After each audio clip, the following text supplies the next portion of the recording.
What's up, people? This is RGC and welcome to another video. This is another one of my perspectives on a game I have recently played. And this video, of course, is on Klonoa 2 Lunaty's Veil. This is a PlayStation 2 title, of course. It is the sequel to the original Klonoa, which was for the PlayStation 1. The thing about this game is, just like its predecessor, it was done in a low print run, and it's not that common to find this game, especially in complete form. I believe many copies of this game went to rental, and many of the manuals have been lost. So it's not too common to find a complete copy of this game. But back to the game itself. As I stated before, it is the sequel. This game features Klonoa, the protagonist.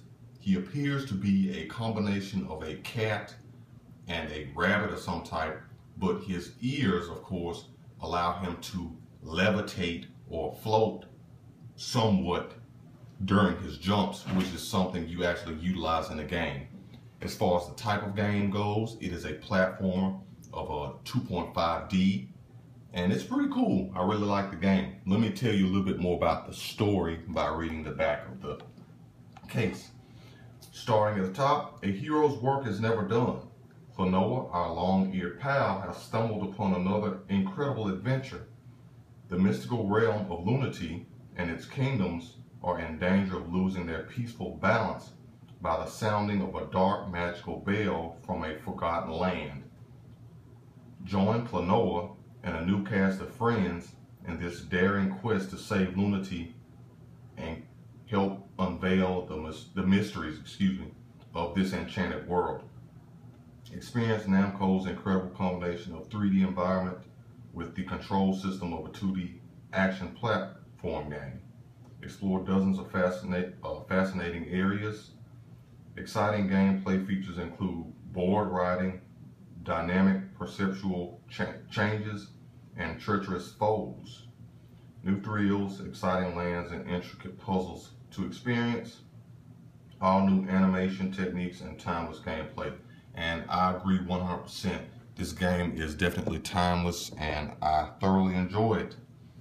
From the looks of it, this game would look to be, a typical childish platformer geared toward younger individuals. Of course, that isn't true, but this game has a much deeper meaning for those who are, open-minded. I think games have they're works of art, and they're open to interpretation by the person who experiences it or views it, or in this case, actually plays it. And I'll talk about that more in a second. But let me tell you a little bit more about the story. Basically, Klonoa is traversing a large land, and this land is called Lunaty, and you're trying to restore peace and balance to the world. You have a variety of areas you will travel to, and the objective is to ring the bell to gain the power from the bell to help stabilize the world. Kind of interesting. It's pretty cool. Don't knock it too much. You kind of have to be open-minded here, but this is the story. Welcome to the enchanted world of Lunaty. In each of Lunaty's 4 kingdoms, there exists a very special item called the Harmony Bell. These Harmony Bells are responsible for maintaining peace throughout Lunaty. However, a 5th bell, belonging to none of the kingdoms, is about to appear in Lunaty. Now that's a very important point, and I'll talk about that later. The 5th bell brings chaos with it, causing monsters to run amok and priestesses to fall ill. Lunaty's best prophet, Bangui the Wise, divines that a dream traveler, Klonoa, would appear in their time of need. Then one day, Klonoa meets the apprentice priestess Lolo and Popka at the Sea of Tears. Those two are your partners as you play through the game, and they introduce themselves to each other and they begin on our quest. I enjoyed it a whole lot more than I thought I would. I was born and raised on platforms, and this definitely is a platformer, but it's special. As far as the game goes itself, The controls are responsive, they're pretty tight. One thing you have to get better at over time is use of the floating mechanic that Klonoa has, and it allows you to make jumps, which are very important to a platform, of course. You also have a double jump, which you can use to toss enemies either down or vertical, as well as horizontal. The vertical toss allows you to double jump, of course, as well as defeat enemies. You can grab enemies with your air shot ring, which is right there, which it actually takes a person to be inside of the ring. In this case, it would be Lolo for this game. And that person inside the ring actually powers it.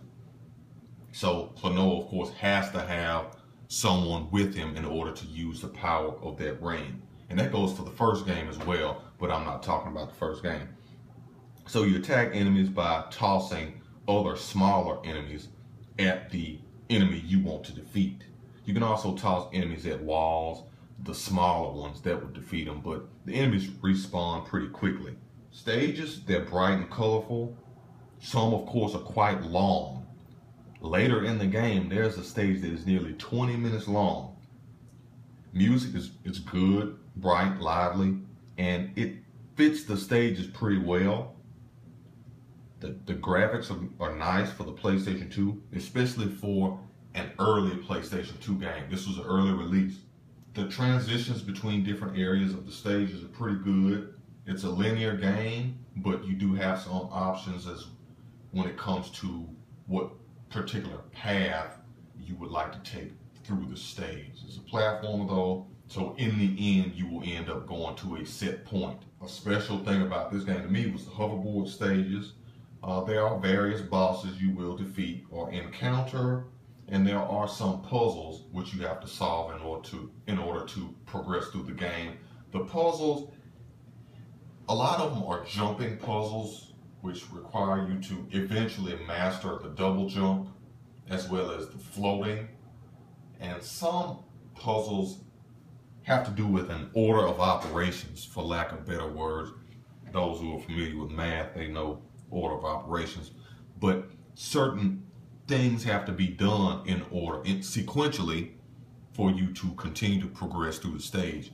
And that can take a little work for some of them, but the game was aimed toward the younger audience, so the puzzles aren't too bad.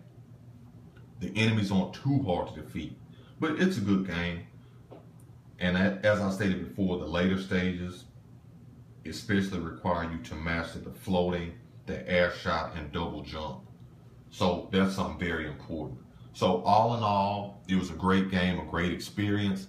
I believe I spent about 6 or 7 hours playing it total to get everything in the game that I needed to complete it. The last game I talked about, these aren't reviews by the way, people. This is just me talking about the game. Nano Breaker, I give it like a 6.5 out of 10. This one I'd probably give a 10 out of 10. I really enjoyed the game that much. As far as the deeper meaning of the game, this is where it comes in. As stated before, Klonoa and his pals, Popka and Lolo, have to travel to various areas to continue to restore peace to Lunity. The thing is, each area you travel to appears to represent a separate human emotion. And I think that's pretty cool too. And in the book it even mentions that, of course, there's a hidden veil or hidden area, and that's where the title Lunity's Veil comes in. The veil is symbolic.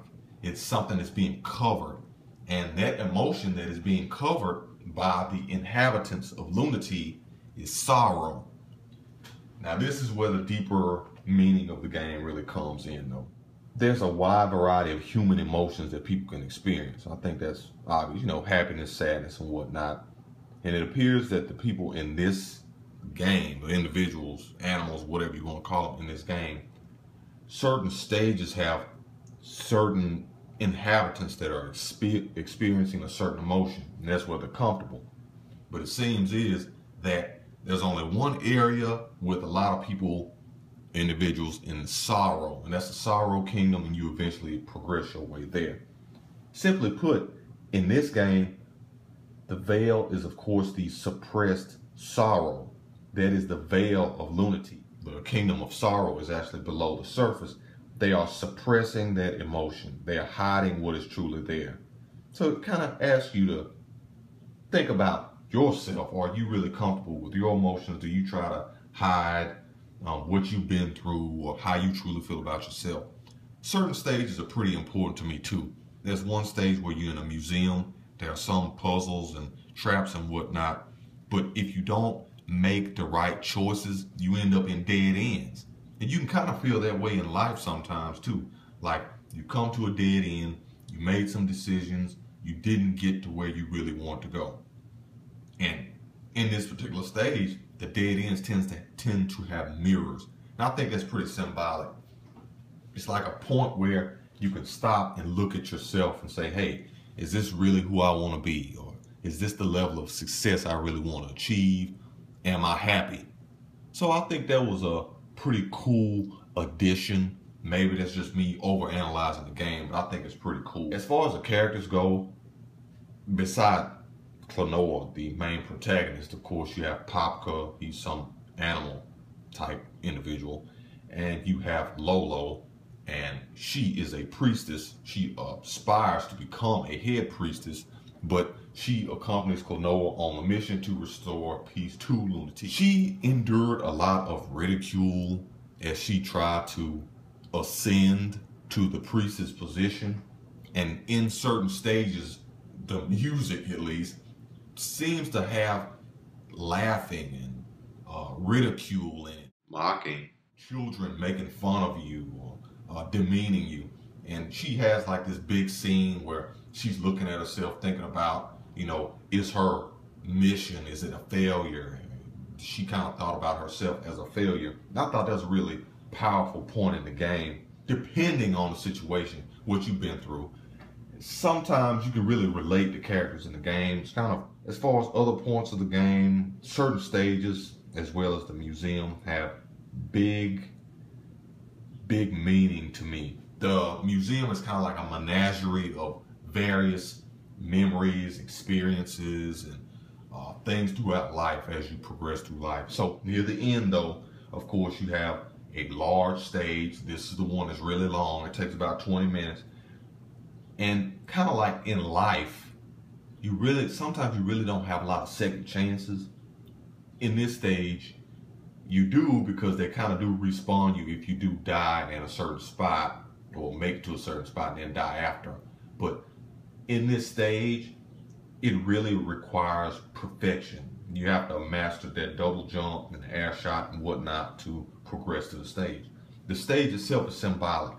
Huge bottomless pits, you have ruins, many things in the stage actually symbolize like memories too.